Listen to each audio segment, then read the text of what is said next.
जय हिंद दोस्तों, मैं सोमनाथ जायसवाल आज फिर सब्जेक्ट बायोलॉजी से लेशन वंशागति और विविधता हेरिडिटी एंड वेरिएशन से अगला टॉपिक लेकर के आया हूँ। टॉपिक का नाम है मानव में मेंडेलियन विकार। हम इसमें अध्ययन करेंगे कि जैसे मेंडल के जो विकार थे या मेंडल के जो कारक थे किस तरीके से लक्षणों की वंशागत करते थे। हमने अभी तक पढ़ा कि उन्होंने अपने उदाहरण प्रस्तुत किए थे मटर के पौधे पर।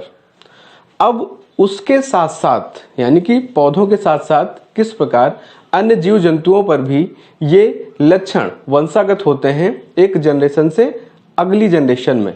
तो हम बात करेंगे इसमें मानव में मेंडेलियन विकार कि जो विकार उत्पन्न होते हैं, प्रॉब्लम्स उत्पन्न होती हैं, किस तरीके से होती हैं, कौन सी आनुवांशिक दृष्टि से सुचारू रूप से कार्यरत होती है और किस तरीके से वो आने वाली जनरेशन में पहुंच जाती हैं।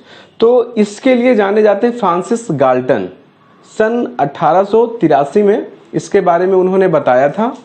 अब हम ठीक उसी प्रकार आनुवांशिक लक्षणों का अध्ययन इसमें भी करते हैं।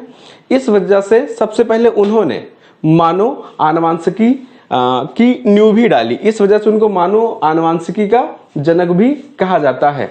हम इसमें अध्ययन करेंगे कि जो आनुवांशिक लक्षण होते हैं किसके द्वारा जाते हैं, जैसे कि जीन हो गया या हम डीएनए की बात कर लें। अगर थोड़े से अंतर की हम बात करते हैं तो डीएनए के जो सूक्ष्म खंड होते हैं वही जीन कहलाते हैं, और यही जब कंडेंस्ड हो जाता है डीएनए तो क्रोमोसोम्स में परिवर्तित हो जाता है। तो मेंडल ने इन विकारों को जीन कहा था। इसमें हम अध्ययन करेंगे मानव आनुवांशिकी यानी ह्यूमन जेनेटिक्स के अंतर्गत सबसे पहले जो हमने फर्स्ट पॉइंट लिख रखा है वो है कुटुंबकों की वंशावलियों का अध्ययन।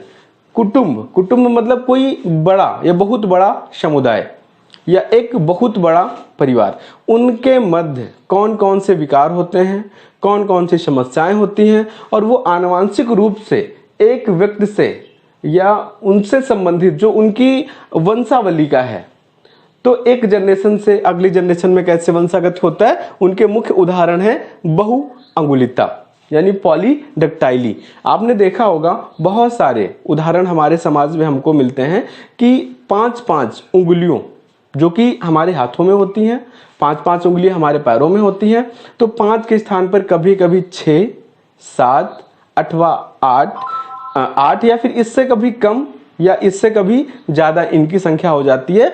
तो इसका जो कारण होता है हमारे शरीर की कोशिकाओं में जो जीन पाए जाते हैं उनकी पुनरावृत्तियां कई बार हो जाती हैं। तो जो सूचना एक किसी भी लक्षण के लिए जिम्मेदार है, यदि उसकी पुनरावृत्ति होती है तो वही लक्षण हमें काफी संख्या में या एक से अधिक संख्या में देखने को मिल जाते हैं, जिसको हम म्यूटेशंस या उत्परिवर्तन के नाम से भी जानते हैं। इसके अलावा इससे संबंधित अगला विकार है अधिक रक्तस्राव। इसको हम हीमोफीलिया के नाम से जानते हैं। जिस व्यक्ति को हीमोफीलिया नामक बीमारी या विकार हो जाता है उसमें एक बार किसी भी कारण चोट लगने अथवा अन्य प्रॉब्लम्स होने की वजह से अगर कट फट जाता है तो फिर एक बार रक्तस्राव शुरू हो गया तो निरंतर होता ही रहता है, और टाइम पर उपचार न मिलने के कारण उस रोगी की मृत्यु भी हो जाती है। इसके अलावा अगला है वर्णांधता, जिसे हम कलर ब्लाइंडनेस के नाम से जानते हैं। मुख्यतः इस रोगी को होता क्या है, यदि वर्णांधता यानी कलर ब्लाइंडनेस उसको हो गया है तो लाल और हरे रंग की पहचान नहीं कर पाता, और इस रोग को हम कई अन्य नाम से भी जानते हैं, जैसे डैल्टोनिज्म हो गया और लाल हरा अंधापन के नाम से भी इसको हम जानते हैं। तो ये अगर किसी भी वंशावली में मौजूद है तो उसकी संततियां जब आती हैं नई जनरेशन के रूप में तो इनके उसी प्रकार वंशागत होने के पूरे चांस होते हैं जिस प्रकार मेंडलीय या मेंडल के 3 नियम दर्शाए गए हैं: प्रभाविता का नियम, पृथक्करण का नियम और स्वतंत्र अभिवहन का नियम। तो प्रभावी लक्षण और अप्रभावी लक्षणों को देखते हुए ये वंशागत हो जाते हैं। इसके अलावा हम अध्ययन करते हैं आनुवंशिक एवं उपार्जित लक्षणों को पहचानना।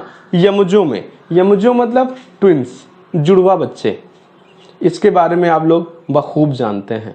अगर हम साइंस के स्टूडेंट हैं, साइंस के बारे में हमें नॉलेज है तो भी, नहीं है तो भी, हमारे समाज में जुड़वे बच्चे जब होते हैं तो हमें आसानी से पता चल जाता है उनके सिम्टम्स भी, और काफ़ी कुछ हम लोग जानते हैं अपनी लोकल भाषा में।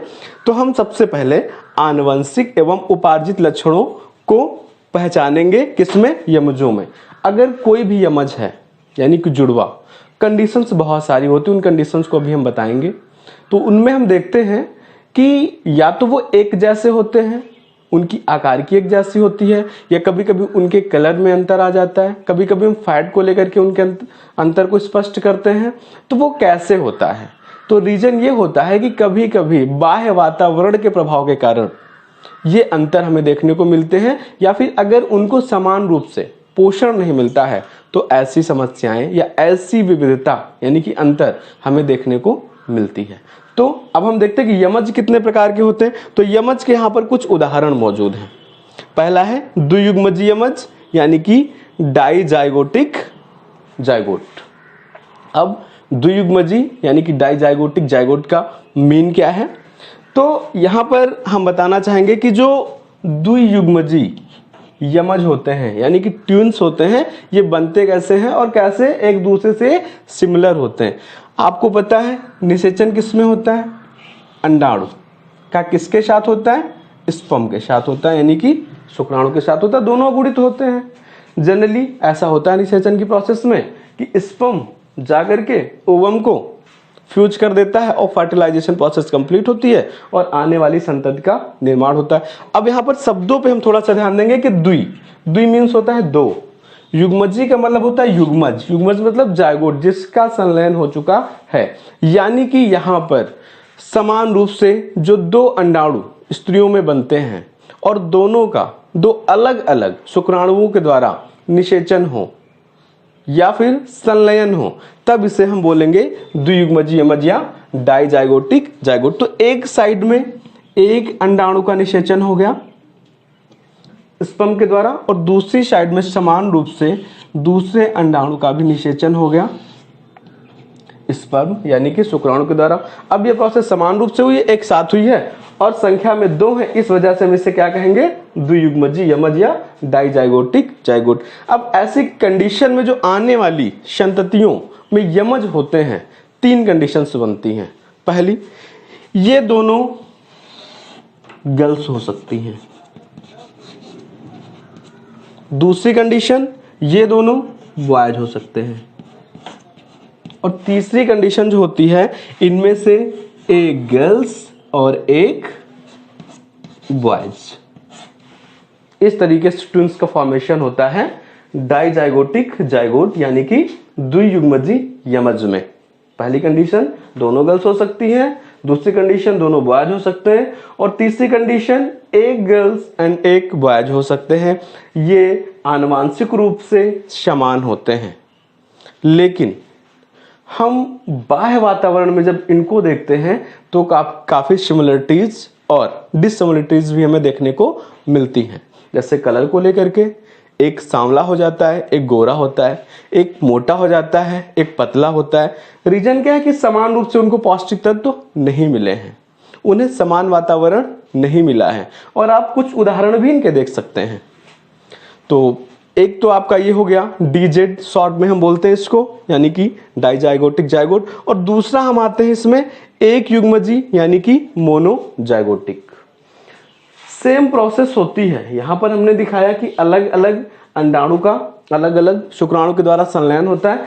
अब इस कंडीशन में क्या होता है कि जो अंडाणु होता है उसका स्पर्म संलयन करता है और निषेचन की प्रोसेस कंप्लीट होती है। और निषेचन के बाद जब ये दो अगुणित कोशिकाएं मिलती हैं तब इसे हम जाइगोट या फिर युग्मनज बोलते हैं। अब युग्मनज विदलन करता है जिसको हम क्लीवेज बोलते हैं।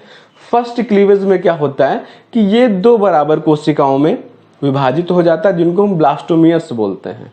तो कुछ कंडीशंस में क्या होता है, जो ब्लास्टोमियर्स की कोशिकाएं होती हैं विदलन के पश्चात अलग हो जाती हैं और अलग होने के बाद ये ट्विंस का फॉर्मेशन करती हैं, यानी कि यमज यानी कि जुड़वों को बनाती हैं। ऐसी कंडीशन में ये सिर्फ एक ही लिंग वाले हो सकते हैं, जैसा कि हम नाम से स्पष्ट कर सकते हैं, एक युग्मज यानी एक युग्मक से बन सकते हैं। यहाँ पर हमने 2 कंडीशन देखी थी डाई वाले में, या तो 2 गर्ल्स हो सकती हैं, 2 बॉयज हो सकते हैं, एक गर्ल्स से 1 बॉयज हो सकते हैं, लेकिन इसमें अलग अलग लिंग नहीं हो सकते, सिर्फ 2 कंडीशन होती हैं, या तो इसमें दोनों गर्ल्स होंगी या फिर इसमें दोनों बॉयज होंगे।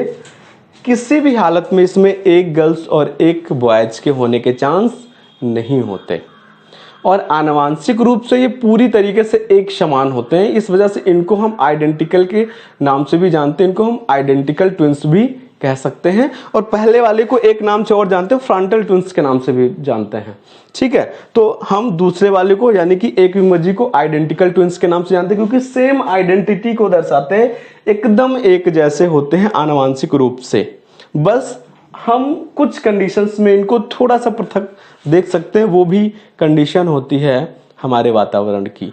जाहिर सी बात है, 2 गोरे बच्चे हों एक कलर वाले, और एक को हम धूप में वर्कआउट करने देते हैं और एक को बंद कमरे में रखते हैं, तो जाहिर सी बात है सूर्य के प्रकाश के कारण एक सांवला हो जाएगा और दूसरा गोरा रहेगा। तो इस तरीके से कुछ वातावरण के प्रभाव पड़ते हैं, तो जिसके कारण क्या होगा कि इसमें कुछ अंतर देखने को मिल सकते हैं, वो भी टर्म्स एंड कंडीशन होती है, वातावरण का प्रभाव होता है।